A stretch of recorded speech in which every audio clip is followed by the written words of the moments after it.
Bismillahirrahmanirrahim. Assalamualaikum warahmatullahi wabarakatuh. Bertemu lagi dengan Yulis pada kuliah patofisiologi. Pada video pembelajaran hari ini kita akan membahas tentang infeksi saluran kemih.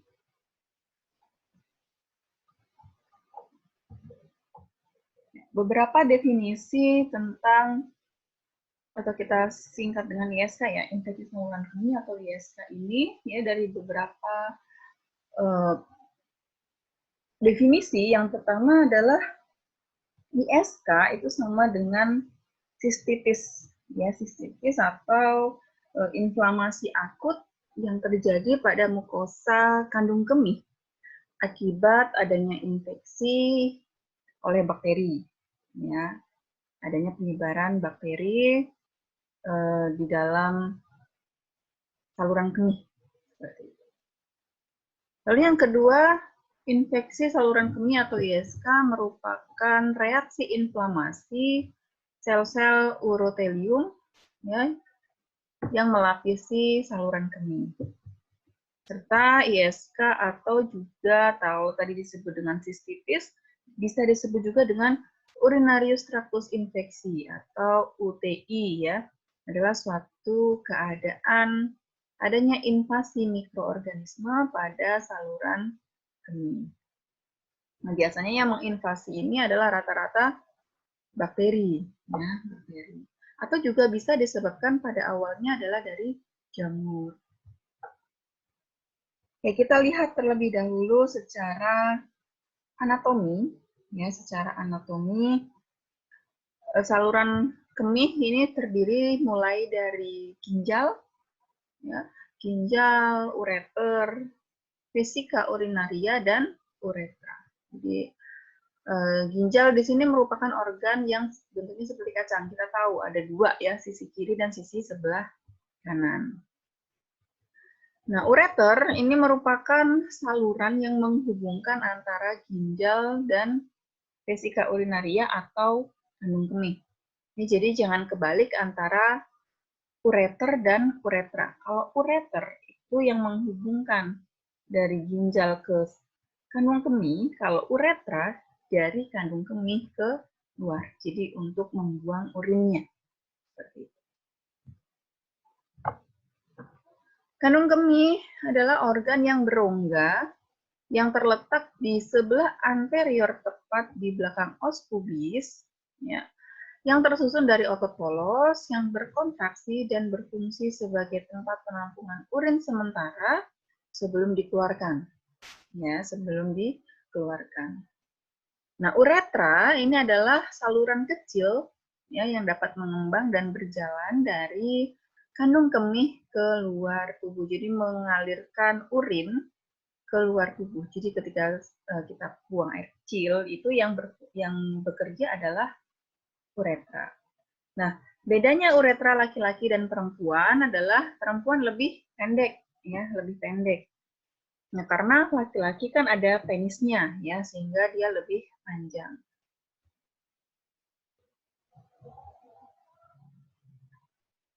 Oke, baiklah. Secara fungsi ada beberapa, ya, dari ginjal, jadi fungsi dari fungsi dari saluran kencing, ya, dimulai dari ginjal adalah sebagai ultrafiltrasi atau menyaring darah dan bahan-bahan yang terlarut serta membuang cairan yang sudah tidak dibutuhkan oleh tubuh.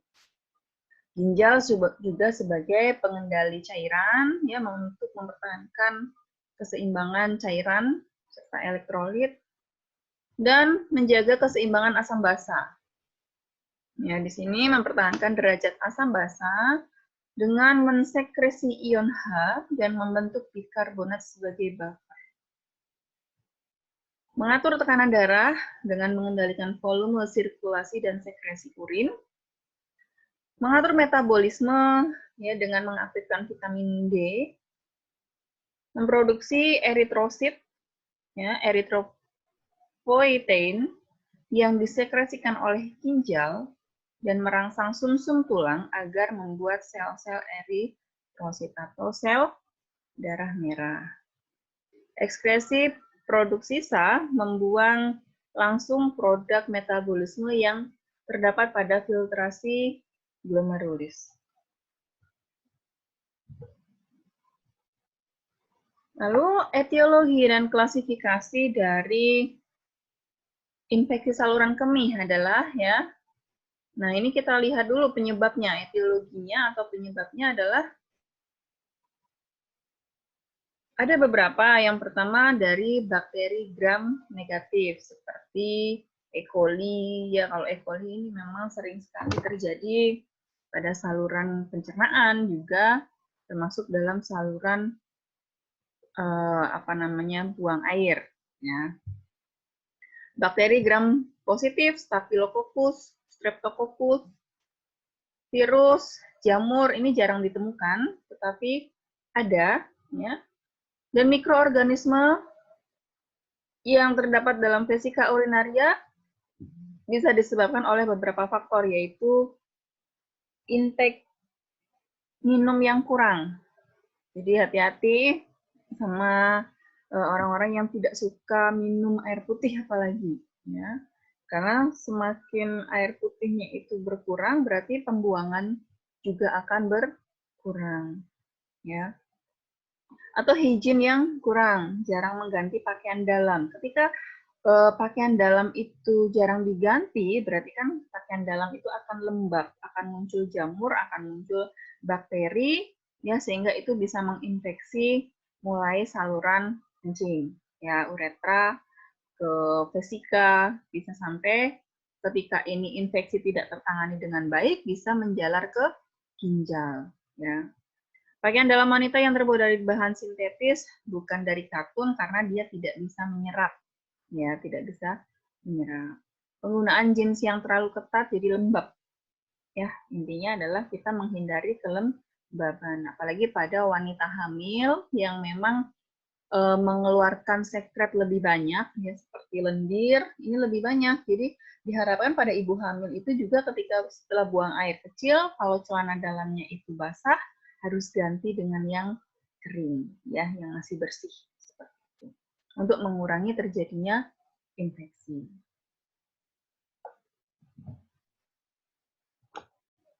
Klasifikasinya ya dari ISK ada yang pertama adalah infeksi kandung kemih atau sistitis ya. Sistitis atau infeksi kandung kemih yang paling sering disebabkan oleh penyebaran infeksi dari uretra. Hal ini bisa disebabkan oleh adanya aliran balik urin dari uretra ke dalam kandung kemih ya, atau reflux. Kontaminasi fekal dan pemakaian kateter atau sistoskop. Jadi penggunaan kateter yang terlalu lama juga bisa menyebabkan infeksi kandung kemih. Apalagi kalau penggunaan kateter jarang sekali dibersihkan, ya jarang sekali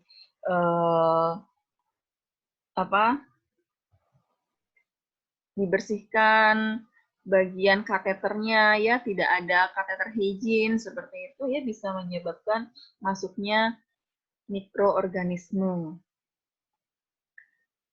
Lalu ada infeksi saluran kemih di uretra atau uretritis.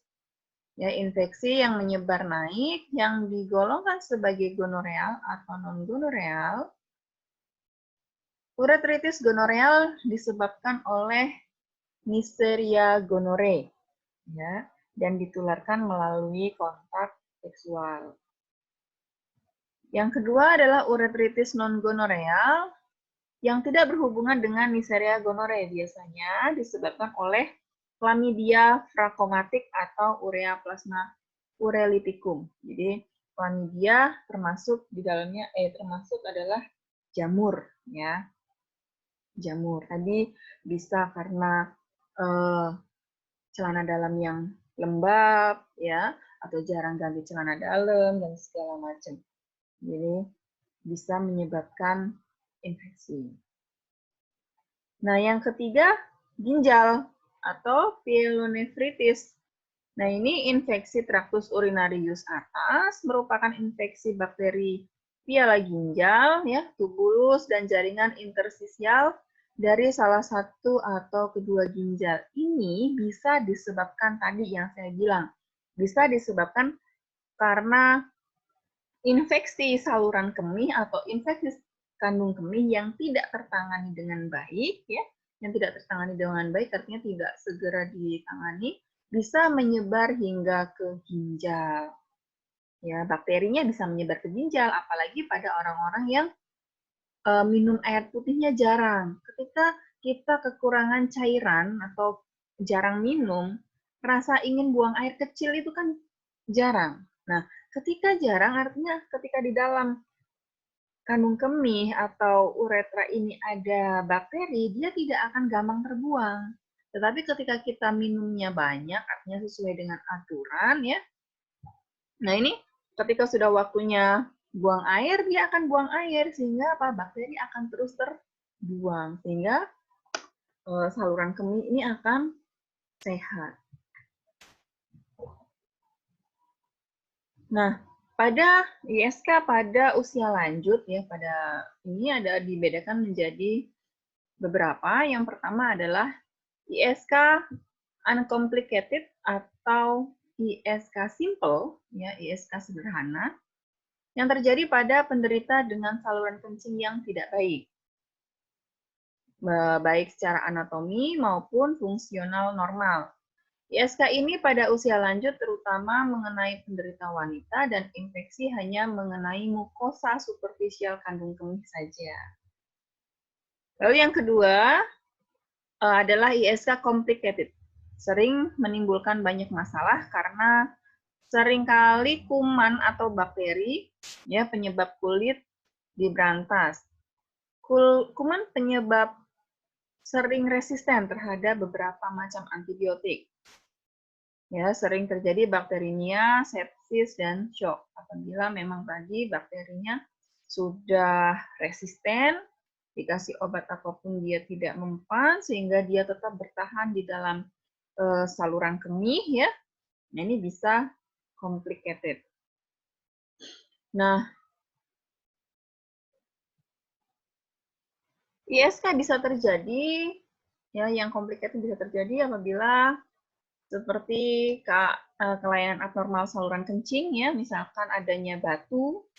Kemarin kita sudah belajar adanya batu pada saluran kencing, baik itu dari ginjal, ureter,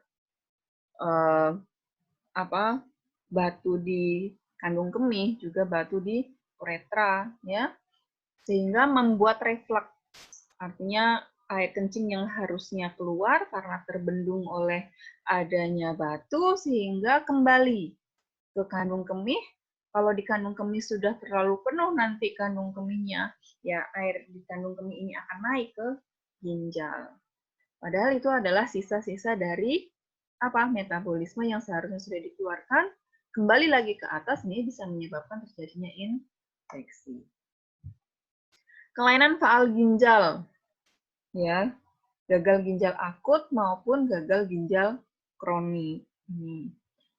Gangguan daya tahan tubuh atau infeksi yang disebabkan karena organisme virulen atau virusnya seperti Proteus spp yang memproduksi urease.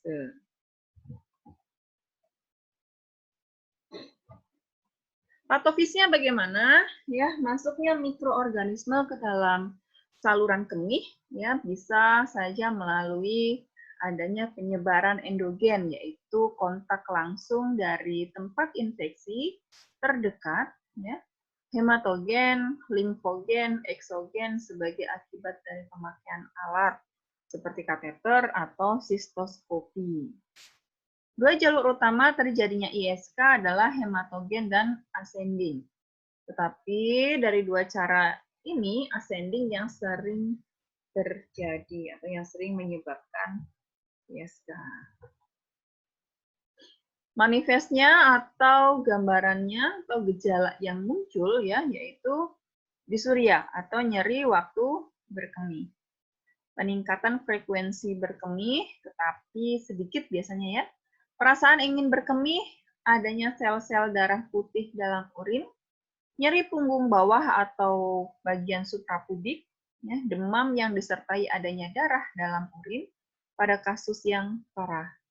Nah, ini mungkin kalau belum sampai kepada infeksi bisa diawali dengan yang namanya anyang-anyangan, ya. Kita pasti tahu yang namanya anyang-anyangan. Awalnya anyang-anyangan ini adalah seperti kita mau buang air kecil tetapi kita tahan sehingga waktunya kita buang air kecil yang keluar hanya sedikit, lebih pekat dan warnanya lebih kuning, ya. Dan ketika buang air rasanya nyeri, ya ini nyeri sekali. Nah, bagaimana caranya sebelum ini semua atau anyang-anyangan tadi sebelum terjadi ke infeksi bisa kita dengan cara minum air putih yang banyak, ya. Air putih untuk apa tadi?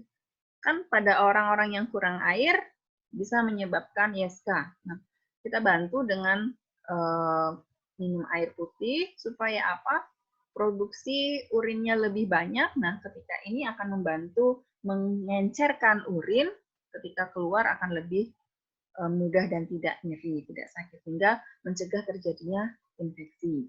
Ya, kalau sudah sampai demam, ya sampai ke demam, apalagi kencingnya kok terus-terusan tidak bisa atau masih nyeri begitu ya. Nah, ini bisa jadi memang sudah sampai ke ISK, apalagi sampai keluar darah. Nah, ketika sudah keluar darah berarti kan ada luka, ya. Ada luka baik itu di uretra atau di vesika atau mungkin di ureter, ya. Ada darah yang keluar sedikit.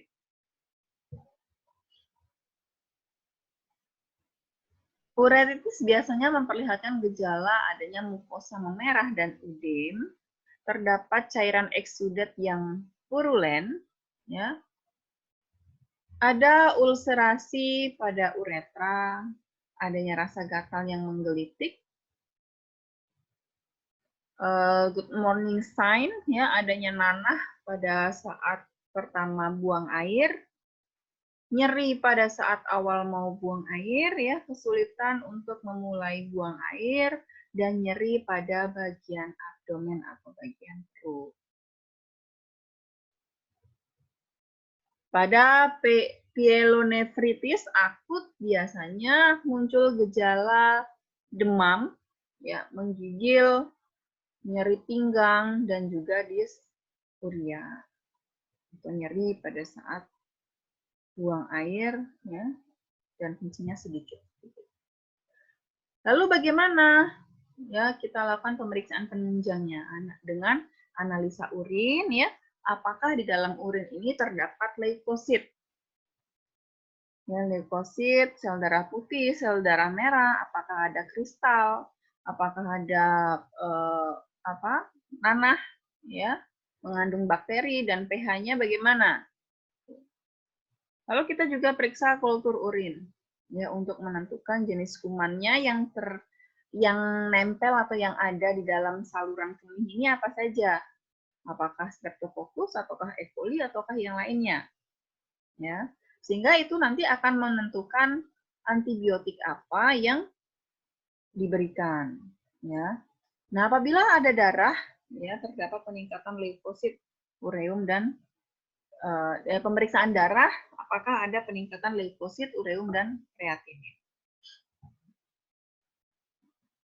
Ya, pada terapi atau pengobatan di sini, ya, menurut Cleverendi, pengobatan infeksi saluran kemih tujuannya untuk menghilangkan gejala dengan cepat. Tadi kita tahu gejalanya nyeri buang airnya hanya sedikit, ya, dan macam-macam tadi, ya, sehingga untuk menurunkan angka kecacatan serta angka kematian.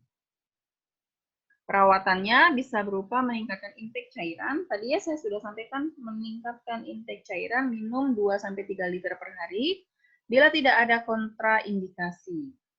Perubahan pola hidupnya diantaranya membersihkan perineum. Perineum itu pada wanita ya. Perineum dari mulai klitoris sampai ke bagian anus. Itu pokoknya di bawah. Ini semuanya harus dibersihkan dari depan ke belakang. Pakaian dalam dari bahan katun atau sering ganti apabila lembab. Nah, ini pada wanita-wanita yang sering sekali menggunakan panty liners, walaupun sepertinya panty liners ini adalah menyerap cairan, usahakan juga tidak digunakan dalam 1 hari penuh. Bisa diganti dalam beberapa jam diganti. Supaya apa? Ketika diserap, cairan tadi diserap oleh panty liners, itu panty linersnya kan akan lembab. Ya, walaupun terasa kering, dia akan lembab. Nah, ini juga bisa menyebabkan adanya jamur dan menginfeksi. Jadi harus sering-sering diganti.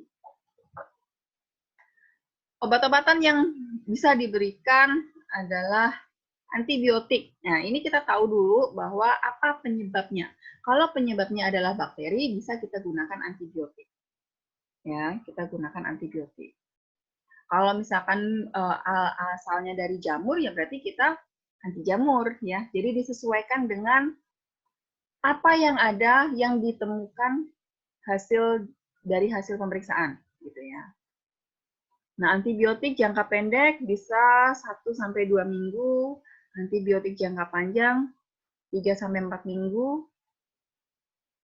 Pengobatan profilaktik ya dengan dosis rendah 1 kali sehari sebelum tidur dalam waktu 3-6 bulan atau lebih.